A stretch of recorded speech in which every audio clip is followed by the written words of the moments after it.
Visionary Youth came to be, I started, as soon as I graduated from college, I started working with my brother who owned Oasis from the start. I seen them do an event at, it was a rec center that they was doing it at, and it was in the gym, and I'm like, man, the heads they were cutting were sweaty, and they was wiping off sweat off their face, and they was in these metal chairs, and they was trying to turn these kids around, and I'm like, man, I would love to do something like that, but I would want to do it in a different way. So that's when I had the aha moment.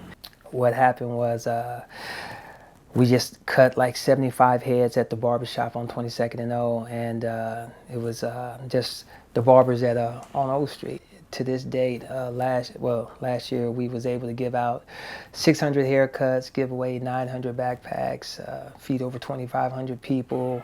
We had a 3-on-3 basketball tournament. It was I'd always wanted to set it as a carnival style of giving away, you know, free items and things and like resources to the families and the that would come to the event. So it was something that was near and dear to my heart since my dad, he raised 10 of us, and just the hard times that we had, and he would always take in kids. And one day I just, I stood and asked him, I said, why do you take on so many kids when it's hard to take care of us? And he was like, if there's a kid that need his help, that he can help, he would do it. And that it just stuck with me from that point. And I realized when I was able to take care of my family, that's what I wanted to do. So I've been doing it ever since. Yeah, so the M.I.N.D Mobile, M.I.N.D stands for Mentoring in New Dimensions. It's a 35-foot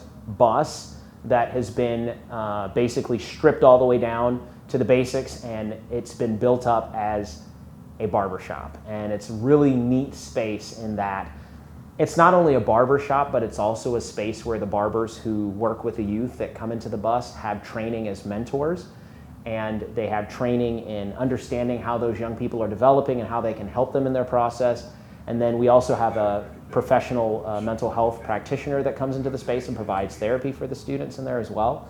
So it's a very intentional space that happens to be a barbershop, but it also is mobile. And so that's what's so really amazing about it, is it's a safe space for these young people to go into, get some mentorship, get some interaction with other people like them, and then also get mental health support.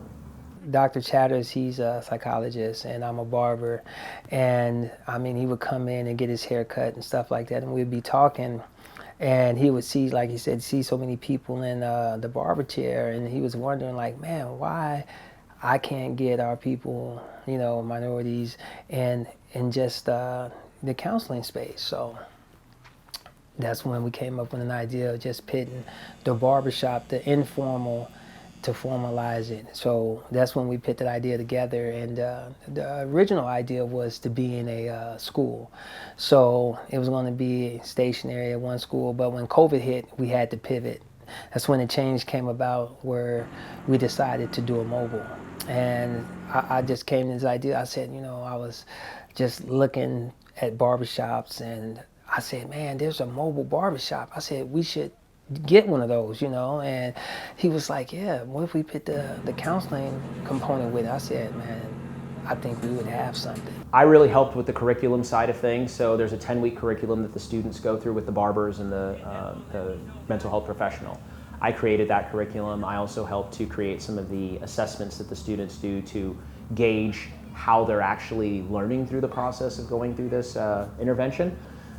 Really just supportive role in all of that, and creating the curriculum, and then getting a chance to really incorporate some academic components to it, so that we're evaluating what the barbers and the mental health professional are doing throughout the process.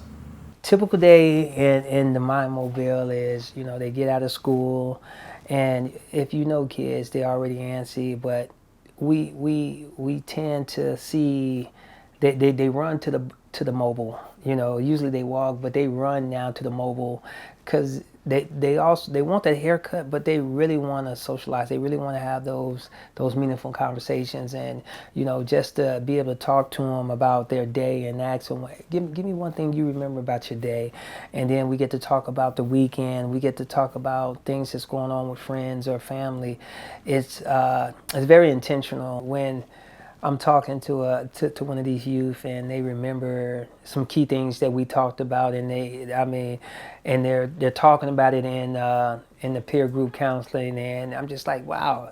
And you don't think they're listening, but they're listening, and once you see that, it's like, wow, he really is getting it. He's really paying attention, and he's really invested. So that's one of the key moments for me when I seen that, and I was like, wow, it's really making an impact.